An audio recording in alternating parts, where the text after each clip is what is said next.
Good morning all. CamelbackTrading.org coming to you this Thursday morning, December 23rd. We are looking at Window Traders Market Profile of SPY, IWM and Triple Qs. First and foremost, I want to wish everybody a very, very Merry Christmas.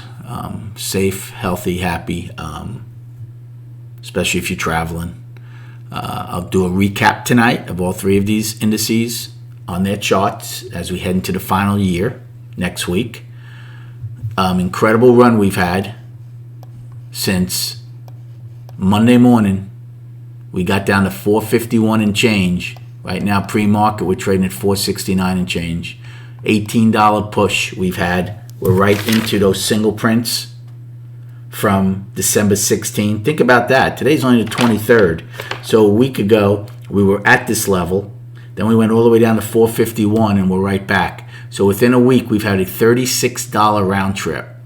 It's incredible, emotional trading. Think about that. I know it's a $400 number, but still, $18 down, $18 up within a week. This is the S&P 500. This isn't a biotech stock. So the emotional trading continues in this market. Are we going to hit all-time highs? I would think the odds are very good. But doing it with this type of structure just makes it more vulnerable when the market decides to pull back with these gaps, trend days, and everything of that nature. Right now, pre-market low is 467.57. As we're speaking, the overnight high is going higher. Right now, it's at 469.45. But with 75 minutes to go, I wouldn't doubt if it's even higher. Remember, yesterday's high will become the first downside destination if this gap holds, which was 467.81. So another possibility of a gap. All of us, look at this, triple Qs, Russell. Look at Russell, how they got down to close to the bottom of their 8-month balance and have rallied again, just like us, and percentage-wise, even bigger than us. So actually very fascinating how these short-term algos and retail traders move a market. And that is all that's moving this market. Don't kid yourself. There's always long-term players in the market, but they are not dictating it. The short-term players are. As far as the game plan this morning, and again, the volume is very light today. We only did 58 million yesterday, so I expected volume to dry up. I also thought the range would tighten. Obviously, that did not happen yesterday. We'll see if they continue the same thing or if it does tighten up today. Right now, we only have 300,000 on the tape early, so the volume's definitely lighter. So what's the game plan? Well, again, if the gap's not that big, you can certainly take a long against yesterday's high. The gap fills, I would get out because from M's high to where the price probe is, which is G's high, is 90 cents. So I don't think I'd want to take that much heat.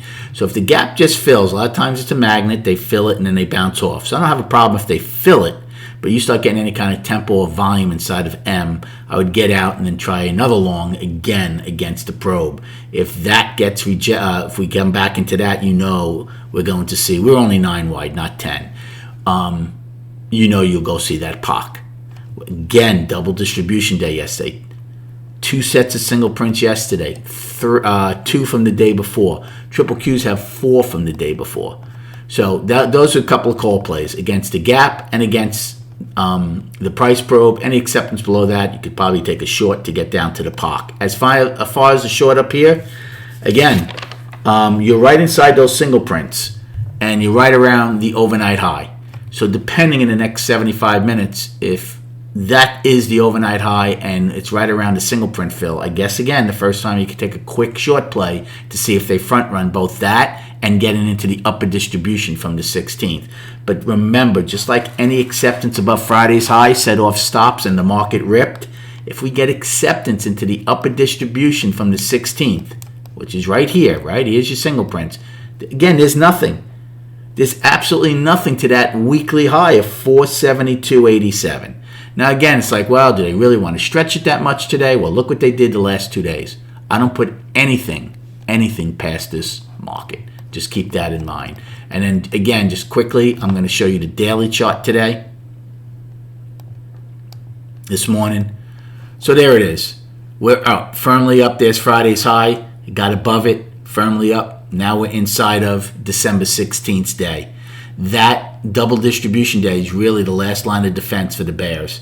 Do they hold it or not? Any acceptance into the upper end of that distribution, you will go see that weekly high and then the all-time high, no doubt, by next week. Good luck trading today. Have a great day, and we'll recap at 4 p.m.